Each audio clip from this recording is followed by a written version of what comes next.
menjelaskan tentang pendapatan nasional di pelajaran ekonomi.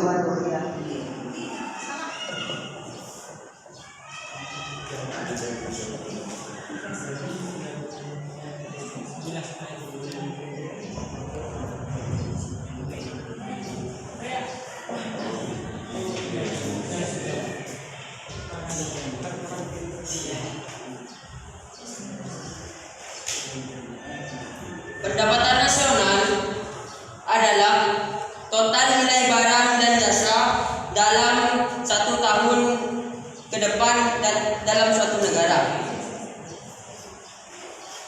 Pengertian lain tentang pendapatan nasional juga dapat didefinisikan sebagai jumlah barang dan jasa yang diproduksi oleh sebuah negara dalam 1 tahun dalam 1 tahun. Seumpama pendapatan nasional suatu negara dalam 1 tahun. Pendapatan nasional juga memiliki manfaat-manfaat. Yang pertama, manfaat perhitungan pendapatan nasional.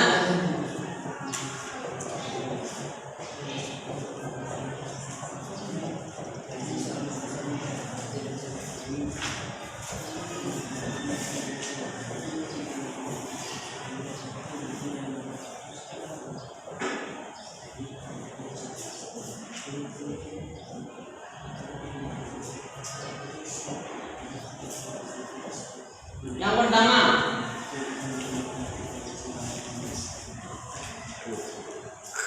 menilai prestasi kegiatan ekonomi. Apa yang dimaksud dengan menilai prestasi? Menilai prestasi kegiatan ekonomi. Kita harus menilai prestasi suatu ekonomi masyarakat, apa naik apa turun. Ketika suatu negara perekonomian tinggi, maka pendapatan nasionalnya akan tinggi juga. Tetapi sebaliknya, apabila pendapatannya perekonomian masyarakat menurun, maka pendapatannya juga menurun. Yang kedua, mengetahui struktur perekonomian suatu negara. Sebelum kita menganalisis tentang pendapatan nasional, kita harus mengetahui struktur negara tersebut. Contohnya seperti yang pertama, presiden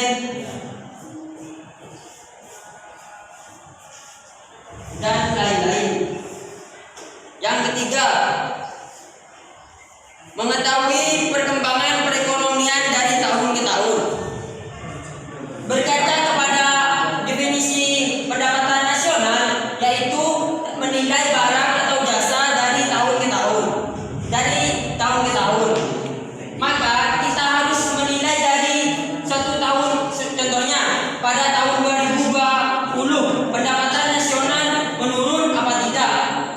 Kita berkaca lagi ke 2019, pendapatan nasional menurun apa tidak? Seperti itu. Yang keempat, mengetahui tingkat kemakmuran masyarakat.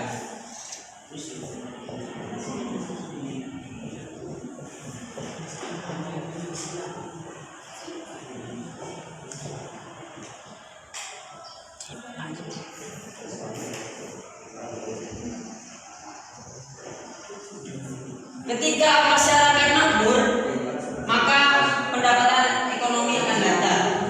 Tetapi apabila masyarakat tidak makmur, maka pendapatan ekonomi akan susah untuk mendapatkan masyarakat untuk makmur.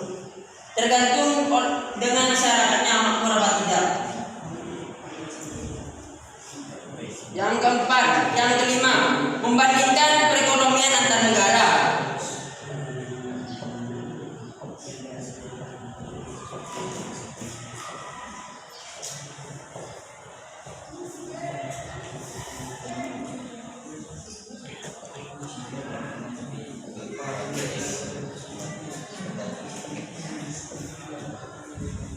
Membandingkan perekonomian antar negara.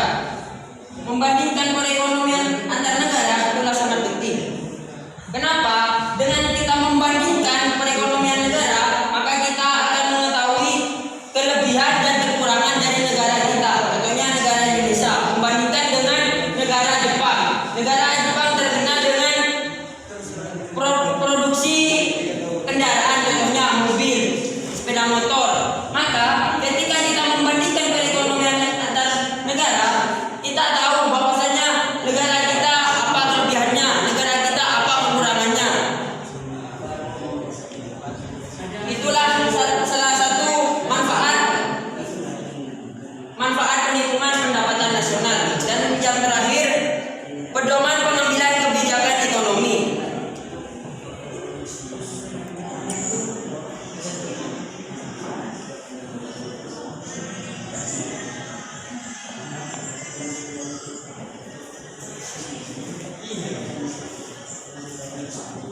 Kenapa kita harus mengambil pedoman kebijakan ekonomi? Karena kita mengambil pendapatan nasional tidak harus semena-mena, harus dengan kebijakan yang tertentu. Contohnya, kebijakannya harus ke masyarakat baik dan ke pemerintah itu baik juga. Tetapi kalau ketika pemerintahnya baik, masyarakatnya tidak baik, maka pendapatan nasional ini akan hancur.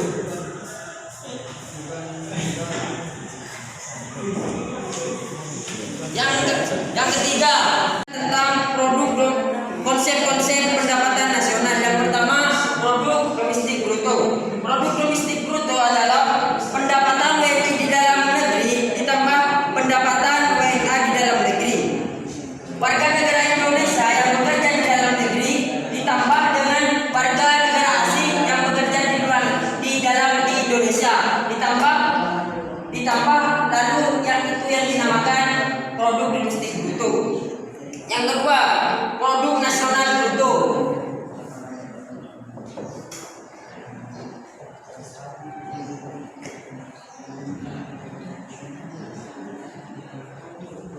Atau yang bisa disingkat dengan PNB. PNB adalah pendapatan WNI di dalam negeri ditambah dengan pendapatan WNI di dalam negeri.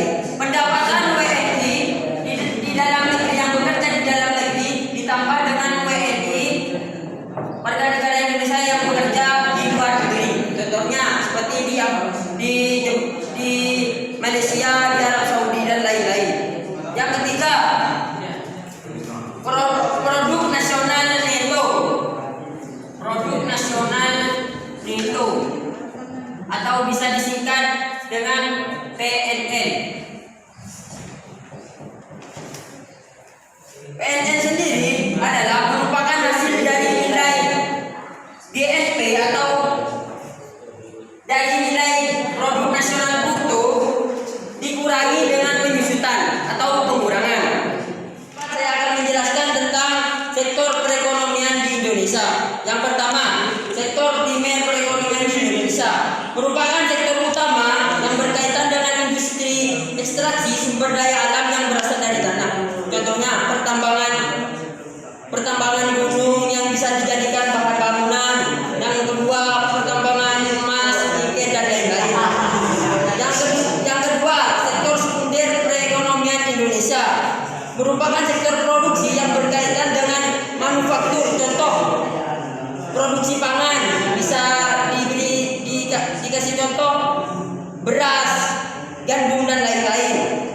Yang kedua, contohnya produksi kendaraan seperti motor, mobil, dan truk dan lain-lain. Yang terakhir, sektor tersier perekonomian Indonesia. Apa yang dimaksud dengan sektor tersier perekonomian Indonesia? Merupakan sektor penyedia pelayanan berupa jasa. Contoh, Gojek, bank, bioskop, salon dan lain-lain. Mungkin sekian penjelasan